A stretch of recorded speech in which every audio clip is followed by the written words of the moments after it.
तुतारीवाल्यांनीच म्हणले की आम्हाला आता आमचा ब वर्गात उमेदवार नाही, आम्ही तुम्हाला देणार मतदान. भंडाऱ्यामध्ये एक खुली योगेशला निघायची, दुसरी छत्रीला निघायची किंवा तुतारीला निघायची. त्याला म्हटलं ही बरं आहे, सिंगल वोटिंग असं न घेता असं डोकं चालून सिंगल वोटिंग घ्यायचं, कारण त्यांना माहिती तुतारी काही चालणार नाही. मी सगळे आकडे काढले. एक मिनिट थांबा, एक मिनिट. मी तुला उदाहरण सिद्ध करून देतो, मला चिडायला लावू नका. मी ज्यावेळेस बोलतो त्यावेळेस सगळ्या आकडेवारीनं बोलतो. आता ब वर्गाचा पण तुम्हाला सांगतो. ब वर्गामध्ये एकूण 102 मतं होती.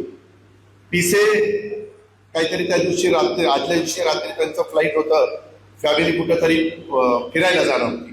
तर मला सचिननी सांगितलं, दादा मी ते कॅन्सल करतो, आपण त्याचं तिकीट काढून देऊन त्याला दुसऱ्या दिवशी पाठवू. म्हणलं नको, आपण निवडून येणार आहे, एक मत जरी गेलं तरी हरकत नाही. आणि त्याला आपण जाऊन दिलं, 101 मतं राहिली. 101 मतं मला 91 पडली. आपली मतं तिथं 16 मतं आपली नव्हती, म्हणजे 102 मध्ये 16 मतं आपली नव्हती. 92 मतं आपल्याला, सॉरी 86 मतं आपली होती. परंतु तुतारीवाल्यांनीच म्हणले की आम्हाला आता आमचा ब वर्गात उमेदवार नाही, आम्ही तुम्हाला देणार मतदान. त्याच्यावर त्या 86-3 89 आणि 2 समोरच्यांनी फोन करून सांगितलं मतदान झाल्यावर.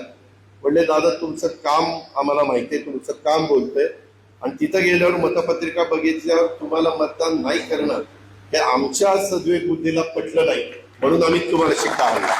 ती 2 मतं कोणाला दिली ते मला माहिती आणि त्यांना माहिती.